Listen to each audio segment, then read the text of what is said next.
The 2023 Cape Town Cycle Tour took place recently. This iconic event featured elite and age group races as well as 28,000 more social cyclists riding around the most scenic city in the world. It's a big thing for Cape Town. Yeah, it's a massive economic injection. It's amazing for citizens and their health.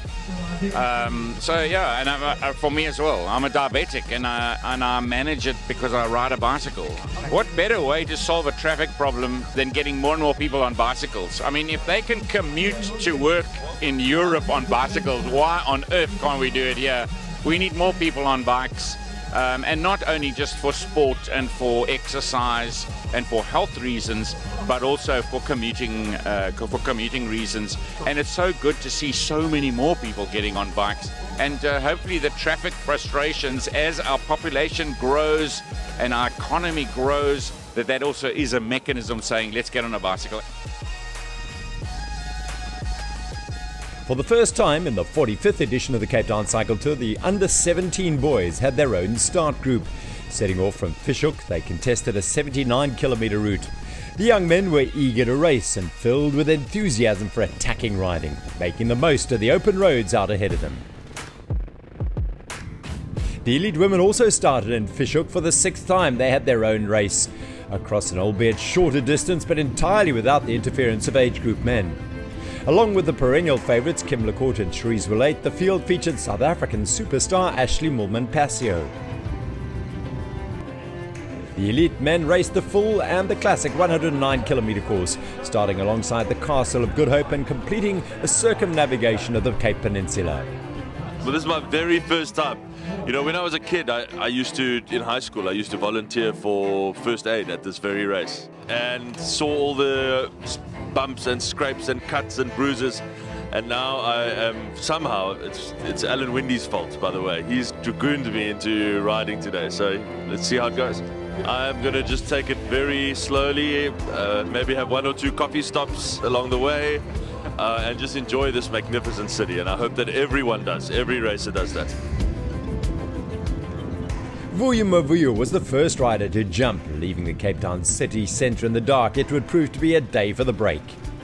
Yeah, it was. So it started out quite relative. The bunch was very big, so the break, the chances of a break was very small. And when the guy in front of me, he just started going, and it was Dan Loubser, and I followed him. And when I got into the break, it was a fairly small group, but I immediately realised it's a very strong group because I know the riders, and yeah, but I was still very hesitant to commit to the breakaway because I knew the team plan and also a lot of the other teams. The break always comes back together, like the bunch, and so initially I was 50-50, but I sat out and I tried to thin out the group a bit in the beginning of as the break started to form.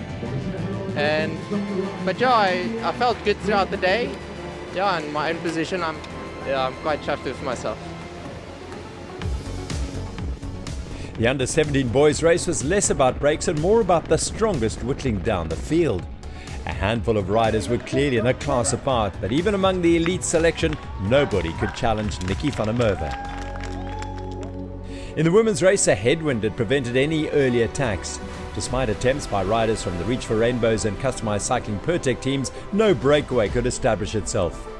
On the ascent of Chapman's Peak Drive, Moolman-Pasio splintered the peloton, but as Lecourt explained, the group had never remained small for long. I think the 4 of us rode away, myself, Hayley, Ashley and Candice, and that was pretty good, and I was like, okay, cool, then we're going to ride away not to the finish.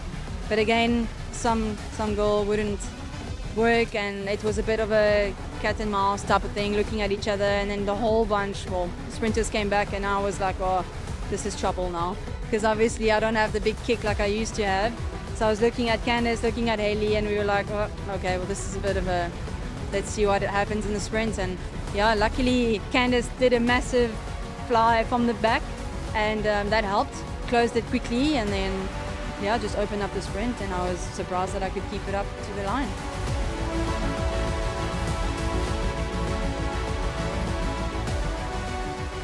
In the men's race, the break had their day. The breakaway hardly ever succeeds in this race. I think you know that as well. But today, the weather seemed to be perfect for you. And as you said, the composition of that group was brilliant. When did you start believing this could be my race? As soon as we rode away into the headwind, and then we got a time gap just before Smiths, and I saw we're riding away on the hardest section of the day, and one of the fastest sections, because now it's headwind. It's actually now makes it a bit more true. And then I sort of, okay, if we all stick together, because from there on it's super fast. You're either doing 45, 50 on the flats, or you're riding, you know, 30 k's an hour uphill. I saw when we're going up Chappies and we could maintain the speed more or less that we were doing in the bunch other years, I knew, okay, if everyone stays together, we keep the belief in this group, it will be our day. More than just the breakaways day, it was Chris Jooster's day. Tufo BMC rider outkicked his breakaway companions in the final 300 meters to canter to an emotional victory. Jooster's winning time was 2 hours, 36 minutes and 14 seconds. Andries Negrini and Jaden Turlo was second and third. Gert Haynes won the sprint for fifth in the chase group. Kim LaCourte's winning time was 2 hours, 13 minutes and 20 seconds for the 79-kilometer women's race, winning it for the fourth time. Vera Lawson was second, with Mulman Passio third. The 45th edition of the Cape Town Cycle Tour also saw the introduction of a 42-kilometer short-distance route, in which there were racing categories for under 15 boys and under 17 girls. With the CEO of Pick n Pay, Peter Boone, I've seen you here 3:30, 4 o'clock, but that's retail for you, huh? Retail is 24/7, 365 days a year. What a beautiful day, participating in this fantastic event for over 30 years, and I think it's something to be proud of for Pick n Pay, but also for the city of Cape Town. It is an international event with this year over 30,000 participants, and I think extremely well organized. Good for the brand of Pick n Pay, good for the brand of the city of Cape Town. And that continued involvement, it's almost like the heart of the city, you know, when the cycle tour comes through, and you're part of that. Yeah, that's part of our values. Doing good is good business, and I think contributing to the city of Cape Town and its community is one of the key values we have within Pick n Pay. So extremely proud to be here, and a privilege as well. The under 15 boys race was won by Ronaldo Levendal from the Ocean View Fresh Start Cycling Club, and Nina Chilingi took the win in the under 17 girls. Outside Newlands Forest here, I'm here with Brett, volunteer wildfire services, but every year we come past here and VWS is always out here, hey? Yeah. Always the support of the cycle tour. Yeah, absolutely. So we actually love getting involved with the cycle events, even the running events. You know, this is nice for us because we actually ride outside our base. So we have been here since about 5:30 this morning. But, you know, we're bringing all the gears, all the vibe and energy. As firefighters, drivers in the team, in the unit, you always got to have a bit of energy to build each other's morale, keep each other going on the fire lines. So we like to just bring it back to the event and also just bring the gears for everyone doing it. So it does get a bit tough for them. So we like to just give it a bit of a change and support them.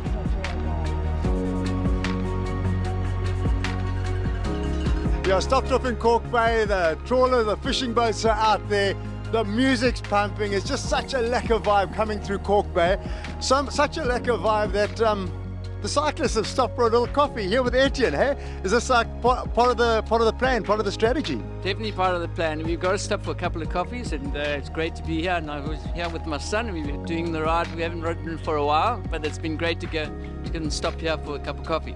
And particularly, why are you stopping in this coffee shop? There's so many along the way. We've been riding as a group together, and we've stopped at Olympia Cafe for at least 35 years. So Olympia Cafe, we've got to stop every year and have a coffee here. Olympia Cafe. Of course, it's not just the locals who love the race. It attracts cyclists from all around the world to the mother city. Folk from Cape Town. We have folk from South Africa coming down. Then we have a whole team from where? Belgium!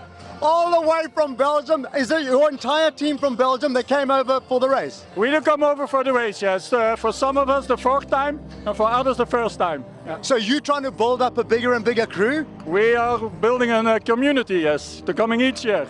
And why do you keep coming back, and why do you keep telling your friends, hey, we got to come back to Cape Town? Because the atmosphere during the ride is fantastic. You don't find that in Belgium or in Europe. Everybody sides on the road, there's so happy, music all around, so that's fantastic.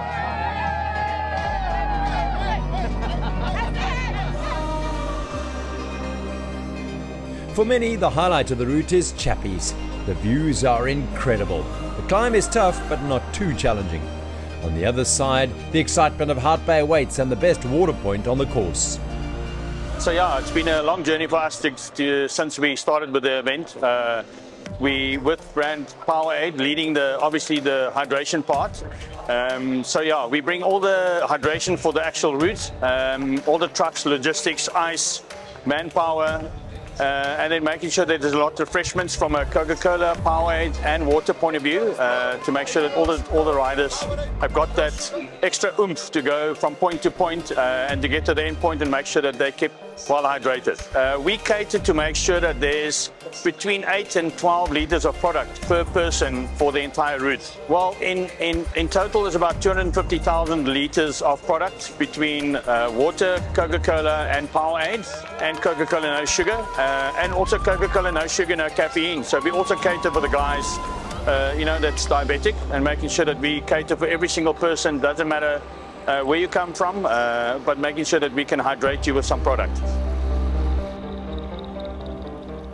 We've had some tough years. We've had some really tough years, and today's one of those days that the team deserve. I mean, there's a team that works incredibly hard behind the scenes to put this thing together, and they needed a break. At 5 o'clock this morning, the wind was still pumping. The branding hadn't gone up. We were waiting for the all clear, and then suddenly, as if by miracle, it died. And up went the branding. The start looked amazing. The finish is looking incredible. People are up on the route having an absolutely fantastic time. So yeah, we're really pleased.